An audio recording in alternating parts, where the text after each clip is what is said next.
Director General of the IISS, distinguished speakers, dear participants, journalists, Assalamu alaikum and very good afternoon. Obviously, Ramjanul Mubarak, and this is the time of the day during Ramadan when lack of sugar starts kicking in. So excuse me for being a little different, if I may sound. But at the onset, I'd like to thank BISS for hosting this very important webinar amid the renewed surge of COVID-19 pandemic, and especially for inviting me to speak at this webinar. As of now, we have had several speakers, and I'm not necessarily the most important speaker here, who have, all of you have elaborated on the actions and reactions of the important global actors regarding the crisis. And some of the questions those are being asked gives me some idea, about the clarity of the situation, how things are perceived. And I must say that it sounds like some of you are still in a lot of confusions on this very important and very significant incident in the region, not just, it involves Bangladesh, but the region as a whole. I thank the speakers, all of you, for your very valuable and insightful deliberations and comments. By now, we all are aware how the crisis evolved in Myanmar. I don't need to repeat that, but Bangladesh surely saved the world from a possible catastrophe when these unfortunate people fled en masse from violence, persecution, atrocities, term it the way you like it, at the hands of their own people in their own country almost 4 years ago, 2016 September, and then obviously the big one on 25th of August 2017. So you can clearly see that it was going on for a month, and I can recall the day 25th of August because myself and Honorable Law Minister was at the Human Rights Council in Geneva, and we met the High Commissioner and the then High Commissioner and briefed him about the situation, and that is when he went on to describe this as a textbook example of ethnic cleansing. So that was 4 years ago.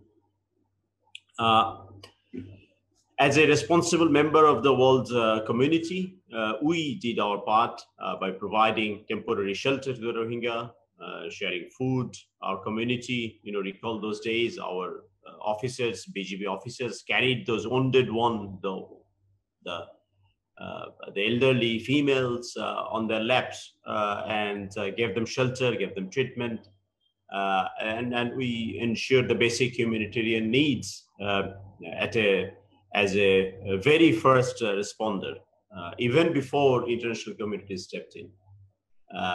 It was a colossal task on the part of a country with limited resource, Bangladesh, with a large and high density of population, and rough terrain, or where even if you want, you cannot take your deliveries and services and products to that location. So the first 3-4 months was really, really difficult. Since then, we have been spending millions of dollars every year for coordination of massive humanitarian operation, ensuring safety, security in and around the camp, and improvement of living conditions of displaced Rohingya, restoration of the environment. 3 years ago or 4 years ago when we visited to make those temporary shelter, we had to deforest, or rather the Rohingya themselves, did that in very large almost 5,000 acres of land. If you go there now, you'll see afforestation has begun, and trees has grown at to a considerable size. We also spent over $350 million to build our own, from our own budget, to develop a dedicated place for at least 100,000 Rohingyas to start with, the Bhasanchar. But the subsequent clusters, the initial one that was made under the supervision of Bangladesh Navy, can potentially house up to almost about 99,000. So let's call it 100,000. But the additional ones would be lesser because we have built those dams and more permanent structures. So adding on to that will be less costlier than the first one, obviously. And just to update you, as of now, we have almost 20,000 Rohingyas in Bhasanchar who moved there voluntarily. We facilitated it. And the update is that UN and some friendly countries visited and to some extent, obviously, expressed satisfaction, even though it is not written black and white clearly. But UN very clearly told us that they will engage with us to work out how they could support the Rohingyas living in Bhasanchar. So that's hopefully soon enough they will start taking responsibility of those who moved to Bhasanchar. And obviously, following the outbreak, there were outbreaks at the camp. We have recorded so far about 10 deaths and about 490 odd positive cases. We tested up almost 40,000 Rohingyas, but 500 tested positive so far. So these are some of the just small numbers and updates. Now, obviously, despite intense bilateral diplomatic efforts from our side, as well as repeated calls of the international community and scores of resolution, both at various UN bodies, except obviously one of the distinguished participants asked about the Security Council. Obviously, the resolution didn't went through because of the vetoes, but the chair issued a statement, and we have friendly countries like, let's say, UK is the current chair. So we know we do see movements, but not a clear resolution. But anyways, both at various, as I said, the UN bodies as well as other regional bodies like EU failed to bring about any positive change in Myanmar's mindset, policy, and approach. Till date, not a single Rohingya could return, though it was supposed to begin way back in January 2018. One of the good things I think we have done is within the first, I don't remember the exact date, but that was probably towards November or December, our then foreign minister actually traveled to Naypyidaw, and Bangladesh and Myanmar signed these two bilateral instruments that should have paved the way for early repatriation, but obviously that didn't happen. Myanmar authorities didn't demonstrate any genuine political will. I must say that, even though this might sound a little, non-diplomatic, so to speak.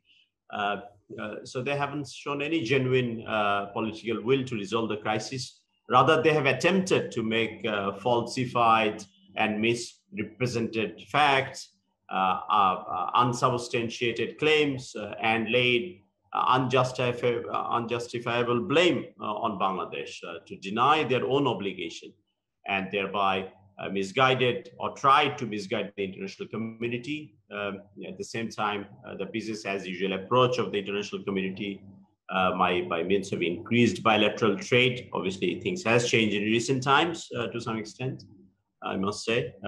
Continued investment and developed assistance have undoubtedly encouraged Myanmar to flout the decisions of international mechanism and continue mass atrocities on its minorities with a greater sense of impunity.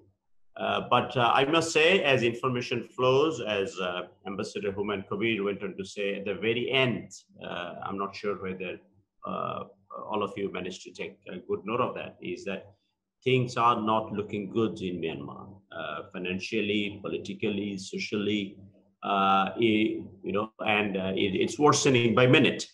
And we have further reason to be concerned of possible new added problems, even though geographically speaking, because we believe that out of, let's say, 2+ million Rohingyas from Rakhine, 1 million is in Bangladesh, 500,000 is scattered in the region, Indonesia, Malaysia, Thailand, and a couple of other countries.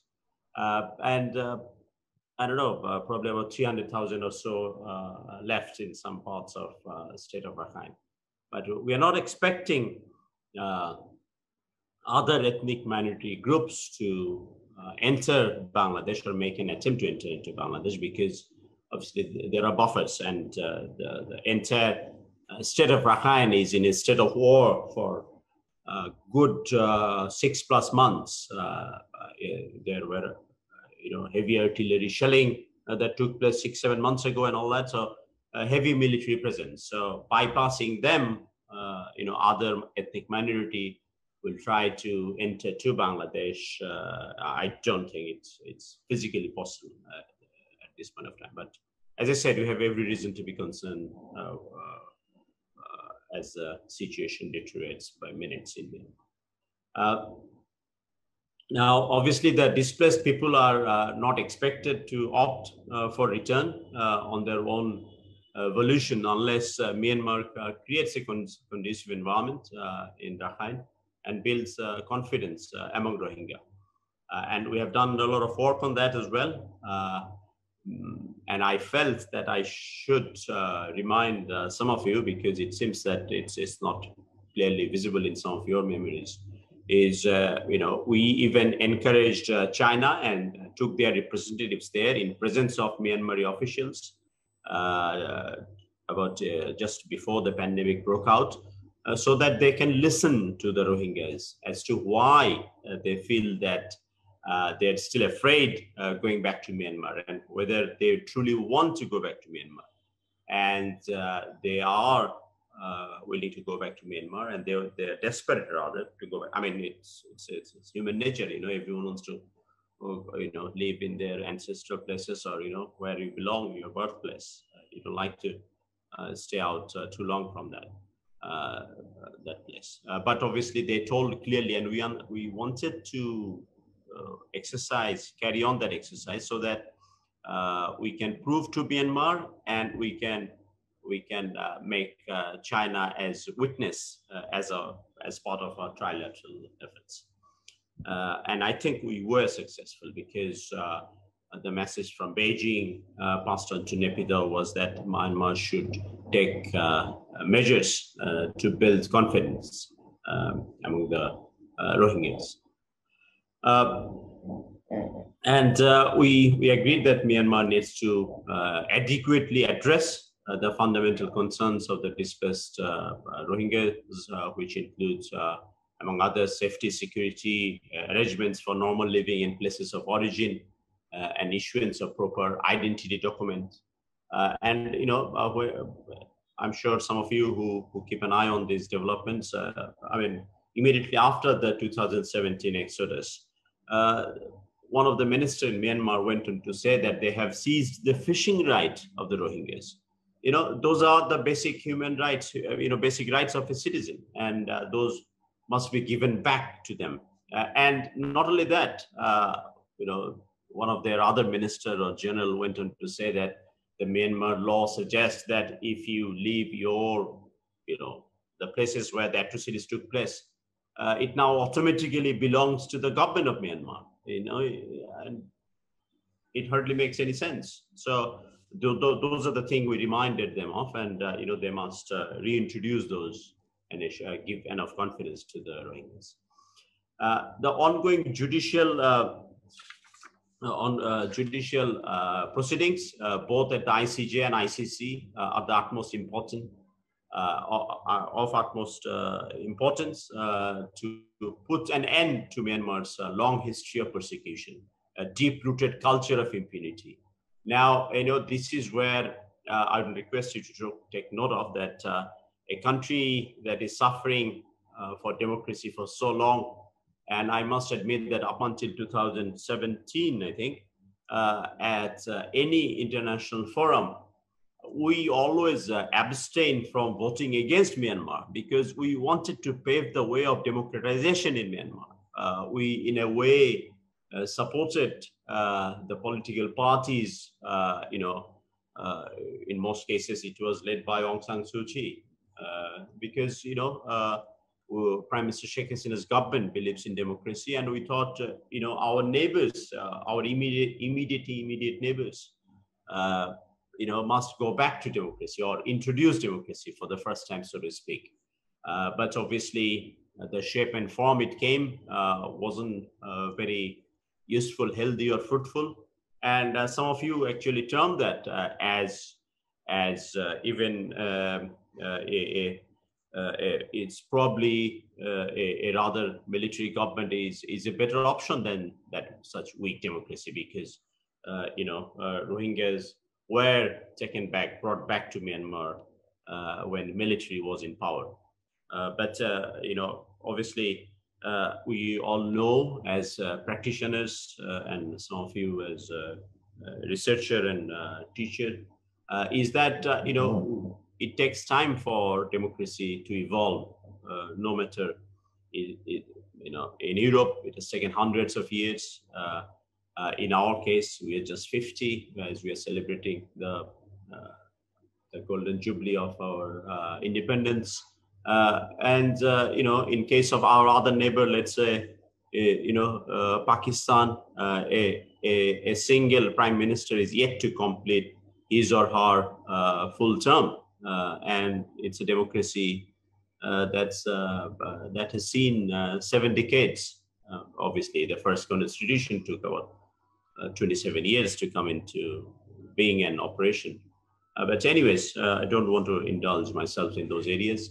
But Bangladesh has been playing a proactive role in relevant international fora. As I said, we started off on the very first day at the Human Rights Council to uphold justice and rights for Rohingya. The international community must remain focused, vigorously pursue accountability and justice through the international judicial mechanism.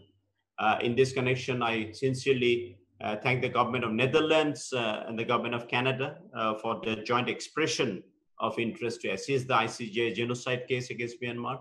I think that's a huge success, even though it's going to take some time to conclude.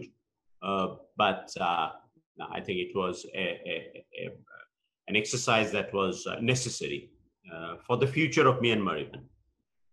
Repatriation of all displaced people of Myanmar remains a compelling priority for Bangladesh. The displaced Rohingya are also desperate to return home in safety and dignity at the earliest possible. The outcomes and experiences of our bilateral diplomatic efforts of working with Myanmar on the Rohingya issue clearly suggest that Bangladesh alone cannot solve the crisis. Given the gravity of the crisis of over 1 million Rohingya and the mindset of the Myanmar authorities, the international community must not shy away from their responsibility to resolve the crisis and relieve Bangladesh from the burden that Myanmar has imposed on us. আমি এখানে অনেক সাংবাদিক আছেন, এখানে বাংলায় কয়েকটি কথা একটু বলতে চাই। এই কথাটা একটু রিপিট করব, সেটা হলো যে আমরা আন্তর্জাতিক বন্ধু রাষ্ট্রগুলি বেশ কিছু রাষ্ট্রের অবদান এবং অবস্থান নিয়ে আমরা যেরকম সন্তুষ্ট, আবার ঠিক একইভাবে আমরা সেই সন্তুষ্টি প্রকাশ করতে পারি না অন্যান্য বন্ধু রাষ্ট্রের অবস্থানগুলি বিষয়ে।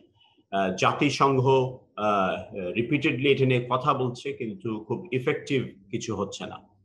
আমরা অনেককে দেখছি বা দেখেছি যে রোহিঙ্গাদেরকে ফিরিয়ে নিয়ে যাওয়ার বিষয়ে যতটুকু সময় তাদের ব্যয় করা উচিত ছিল তারা সেটা না করে বরঞ্চ উল্টো বাংলাদেশের উপরে চাপিয়ে দেওয়ার চেষ্টা করেছেন রোহিঙ্গাদেরকে এখানে কিভাবে আরো ভালোভাবে রাখা যায় বিষয়গুলিতে।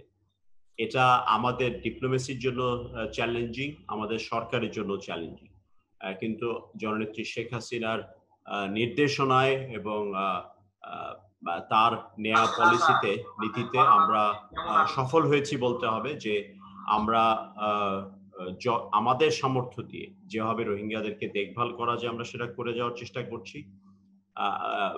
ছোট করে যদি উদাহরণ হিসেবেও টানি, ভাষাঞ্চর ইস্যুটি এখন আর কোনো ইস্যু নয়, এটা সমাধান হয়ে গেছে। ইংরেজিতে একটি কথা আছে ডান অ্যান্ড ডাস্টেড। ভাষাঞ্চর ইস্যুটি এখন done and dusted.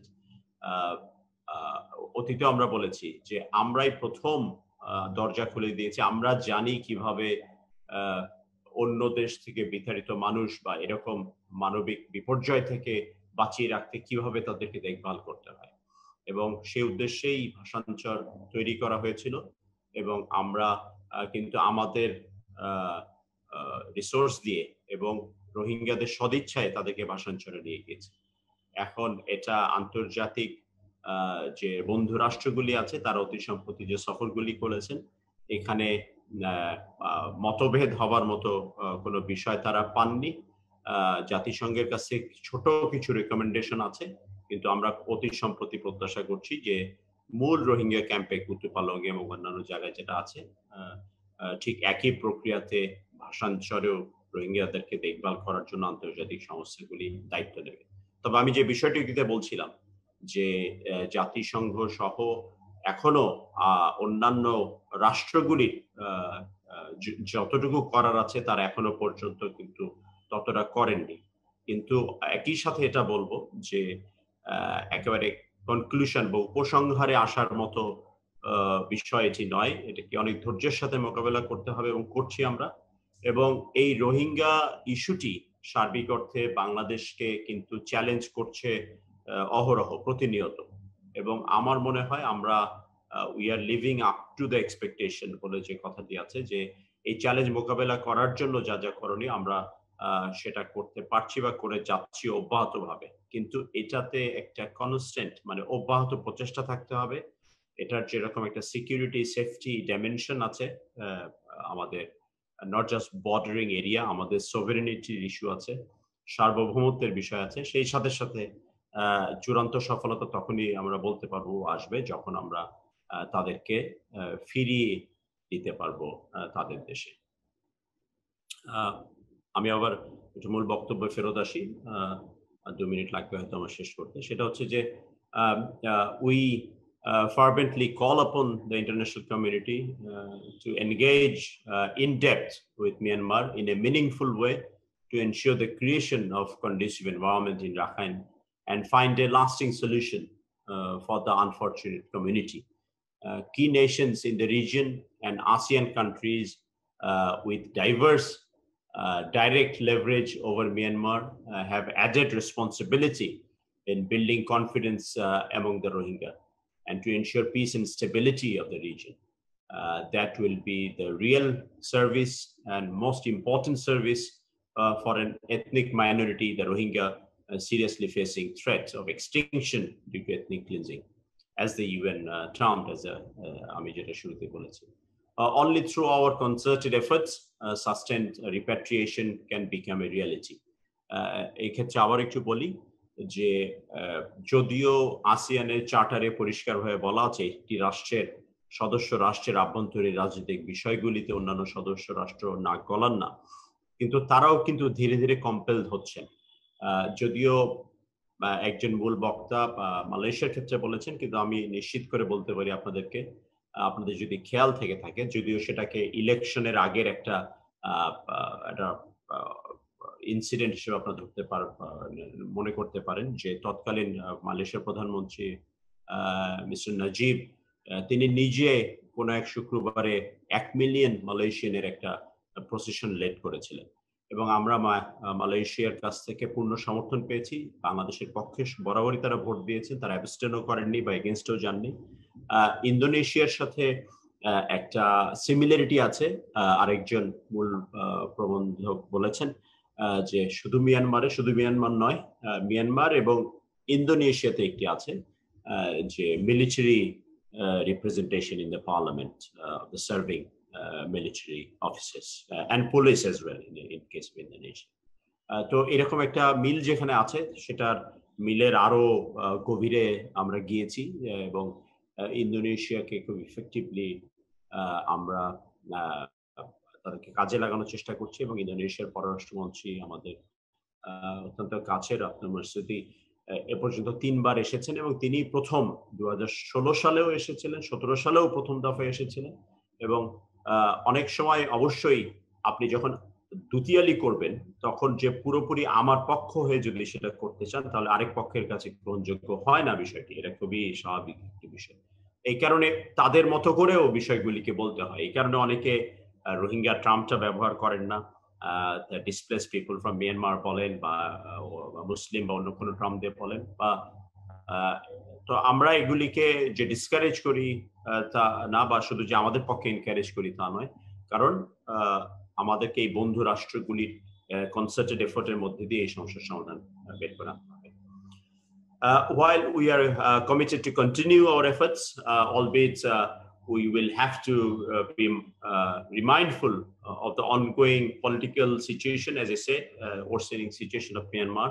The international community should make a concerted effort to stabilize the situation in Myanmar and effectively prevent any further mass displacement or cross-border exodus. এবং এই ধরনের ঘটনা কিছু ঘটেছে আপনারা জানেন অতি সম্প্রতি থাইল্যান্ডের বর্ডারে এবং এই কারণে আসিয়ানে, যদিও যে বিষয়টি বলতে গিয়ে আমি একটু সরে গেলাম আসলে, যে আসিয়ানের চার্টারে না থাকলেও আসিয়ান কিন্তু এখন বাধ্য হচ্ছে তাদের নিজেদের স্বার্থেই এই বিষয়গুলিকে আমলে নেওয়ার জন্য এবং এই কারণে আমরা জানি যে আসিয়ানের একটি হিউম্যানিটেরিয়ান কমিটি আছে, তারা এনগেজড হয়েছে এবং আমি বিস্তারিত আপনারা এই সামিটে দেখতে হবেন, যদিও আমরা মনে করি না যে তাদের আউটকাম ডকুমেন্টে খুব পরিষ্কারভাবে কিছু লেখা থাকবে, বাট আমাদের মধ্যে কোনো সন্দেহ নেই যে এই বিষয়গুলি নিয়ে আলোচনা আসিয়ান সামিটে হবে। At the end, I'd like to take the opportunity to encourage BIISS to organize events on Rohingya issues involving the influential different think tanks and like-minded organizations at different capitals. এই যে ASEAN রাষ্ট্র বা এই যে আমাদের বন্ধু রাষ্ট্রগুলির আরো think tank দেখি নিয়ে, particularly in the friendly countries of Myanmar, with that would contribute in creating wider appeal in favor of a lasting solution of the crisis.